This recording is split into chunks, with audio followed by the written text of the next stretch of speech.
worked out pretty good. All you got to do is hit the A, and then the shotgun will come right out. Hello everyone, welcome to Covert CEO, and I'm Tim. Today we're going to talk about firearms and, more importantly, how to keep them secure on our overlanding trip and out of the hands of the wrong people. And that means we don't want them to fall into the hands of criminals or, worse yet, even children. So being a responsible gun owner is being able to keep your gun locked up and safe, and to where you have control of it at all times and where someone else just can't pick it up. Now, anytime that we're dealing with an issue like this, the first thing we need to do is always make sure that our gun is clear and safe. There's no rounds in the chamber, because whenever we're doing a project like this, we're going to have to be test fitting and manipulating the weapon to where it's inside the vehicle.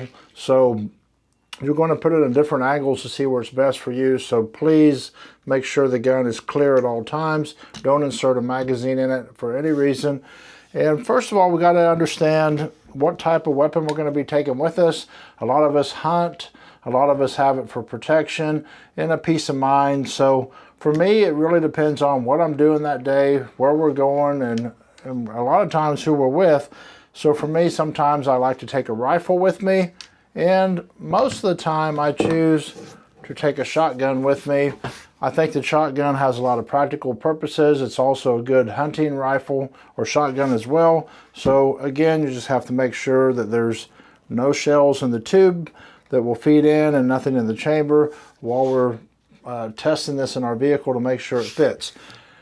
Now, there's several ways to keep guns secure, and one of the most basic ways is trigger lock.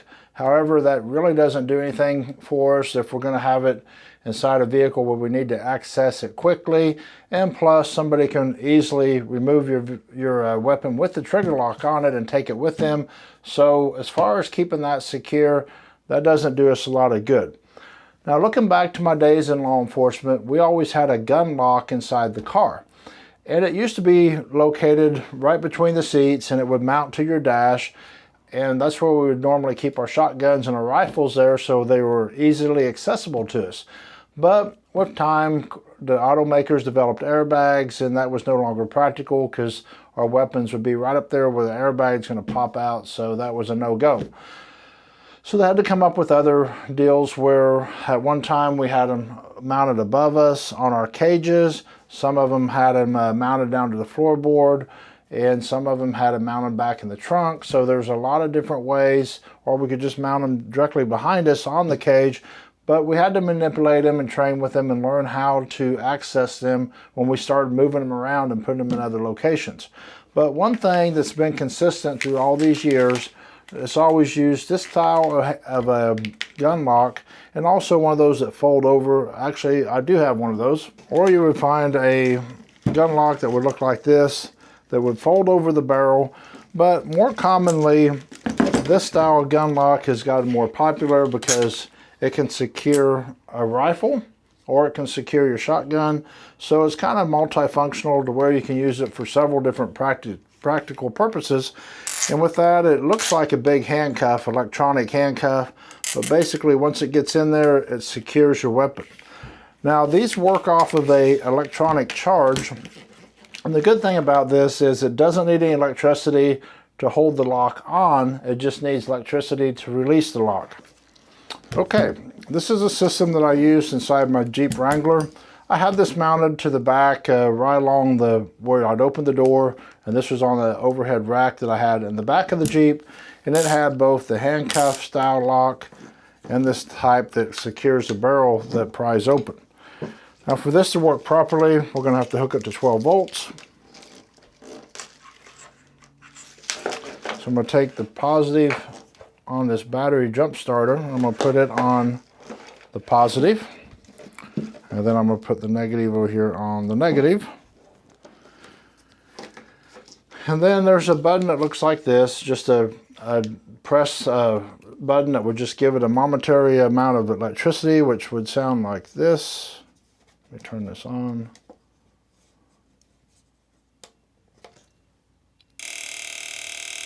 And once that engages, you can see that this lock is now free, and this one will come open. Now, once that locks back, which will happen here in a second. There it goes. So now it's back to being locked again to where nothing can open that up.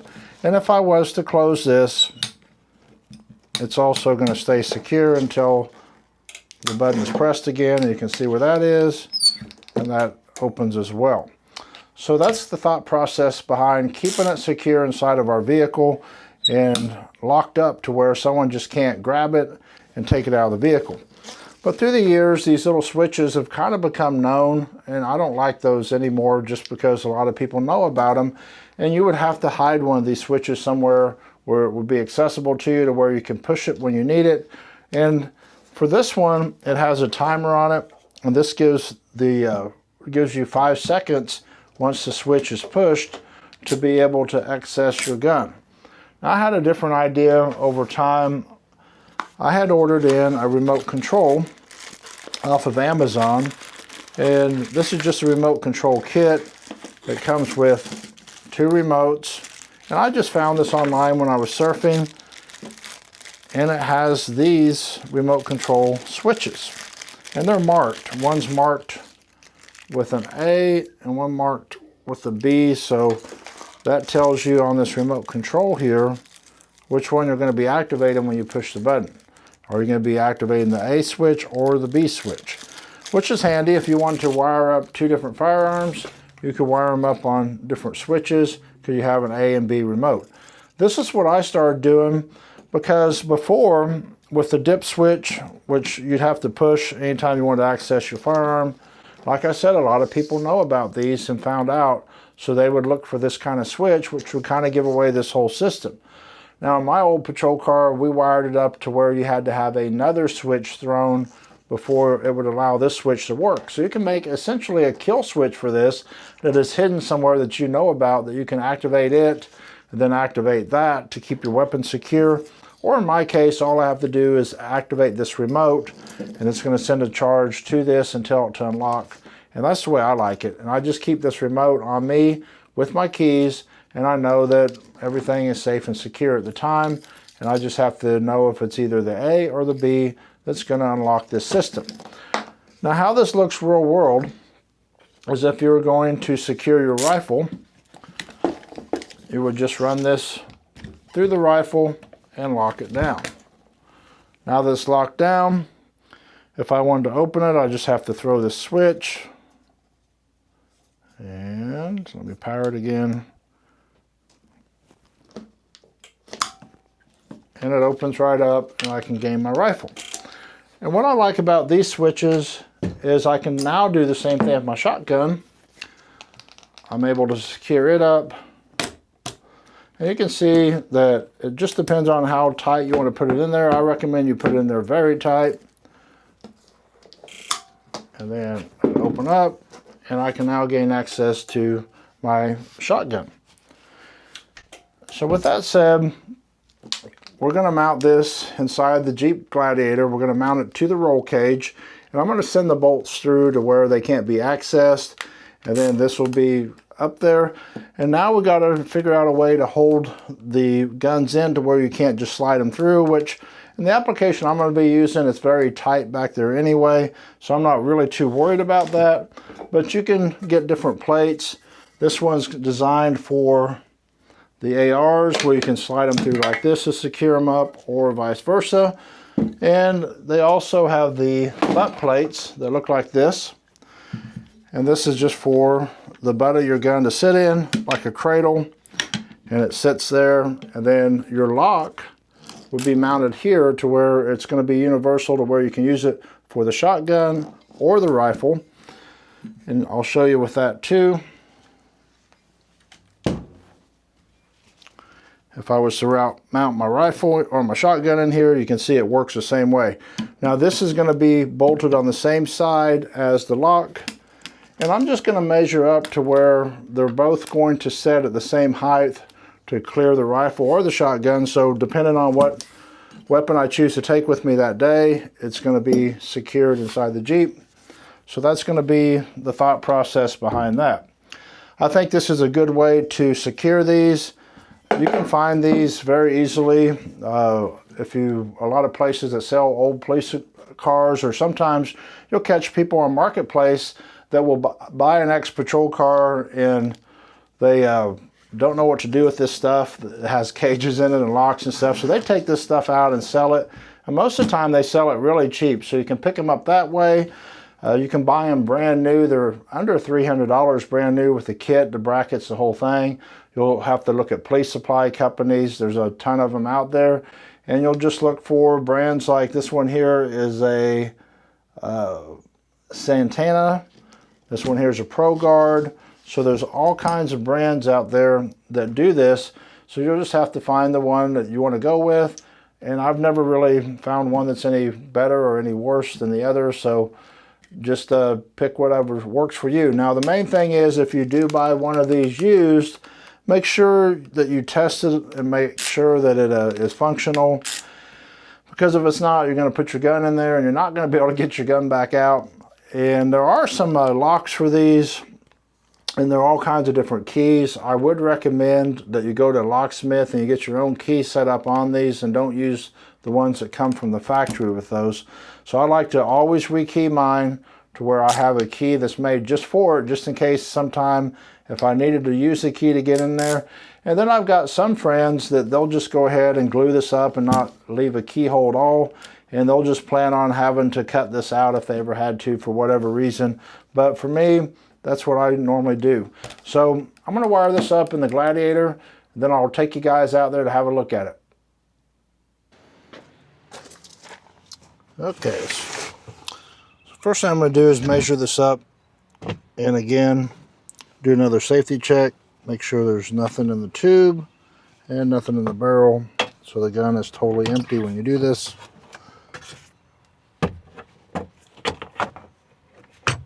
I'm going to mount mine right here. So now I can take my electric lock, and I can see that it needs to go just right about where the strap is for the fire extinguisher.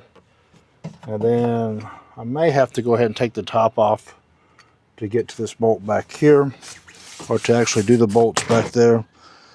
The way I'm going to be mounting it in is I'm going to go through the base plate here, and I'm going to use some C-clamps, and I'm going to C-clamp it around this way and bolt it back here to where it's not very accessible to somebody if they were trying to get it back out.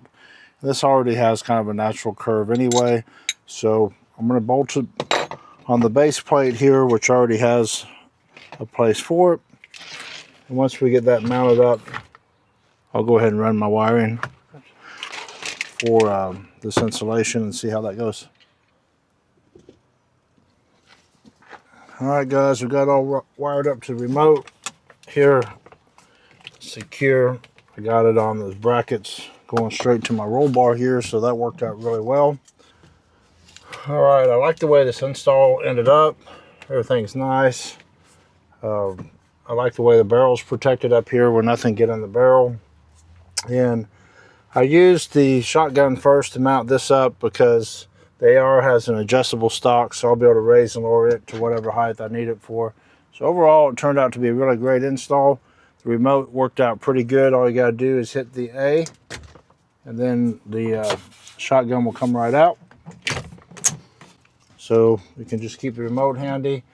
I will put a secondary switch on it as well, and a kill switch. I'll wire all that up at another time. But right now, I'm happy with this install. It turned out just the way I needed it to be. And we'll go back inside for my final thoughts. So I haven't owned a truck for a while. I've only had my Jeep truck for a couple of years now. I bought it brand new, but I haven't been driving it. And it was real fun mounting this gun mount inside of this pickup, because it's been a long time since I've driven a pickup. I've been in Jeeps so long, just normal Jeeps like Wranglers. So it reminded me of a funny story. Back when I was in high school, and I lived in Kansas, it was a cowboy, farming, cattle type community. And we showed up at school every day with our guns in the back window of our truck, just sitting there, nothing holding them on there, just sitting on the gun rack. And I always had my rifle with me, and I always had my shotgun with me. And about 80 other kids had their rifles and shotguns with them too, just hanging out there in the school parking lot in the back window of our vehicles. And nobody ever touched them. We went to stores, we went to to everywhere, and people just left them alone. And just like our houses, I remember back when my gun safe was a really pretty wooden cabinet with glass front where everyone could see your guns and display them, but that's not the world that we live in anymore. If you don't have your gun in something that looks like a bank vault, then it's probably going to get taken from you. And with that said, something that I do every time, if I get a new gun, I'll take a picture of the serial number and I'll take a picture of the overall gun. And I have a living email that's inside my email account, and I'll just add that to that email, and it's just called My Guns. And every time I get a new gun, I take pictures, send a new email, or reply back to that same email. And it's just a living email of all my serial numbers and all my guns. And if you own a firearm, you should do that as well. And there's times that you shouldn't probably take your guns with you. Like for me, if I'm going to be out on the river, I'm going to be spending a day or two out there floating, I don't take mine. If I'm going to be on a long hike where I know I'm going to be gone for the whole day and possibly 2 days, I won't take my gun with me, my shotgun anyway, with me in my vehicle. I'll just leave it at home. So it's there when I get back. I can still carry a sidearm on me, so I can still have protection. I'm just not going to leave my gun behind where somebody else could get access to it. And with that said, you really got to be careful these days with the way everything is. So there's other options besides the one I showed you where it has the gun lock. You can also get gun vaults for your vehicles.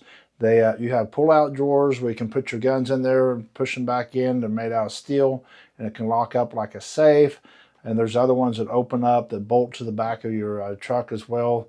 There's a lot of different options for securing your firearm. I like this one that I showed you today because it's the easiest for me, and I've done it that way for a very long time, so I'm just really kind of accustomed to it. So as far as traveling with your firearm as well, you got to be careful with that. You got to look at all the different state laws that you're going to be entering into and see what their restrictions are and do your due diligence. An app that I personally use is I use the USCCA app. It has where my CCW, where I have reciprocity in all those different states. Plus it tells all those other states' laws as well. So that's a useful app that I use, but there's a lot of other apps out there as well on websites. So do your research before you enter into areas that you don't know, and make sure you stay legal and out of trouble that way. So if you got any use, or if this video was helpful to you at all, please like and subscribe, and I'll see you in the next video.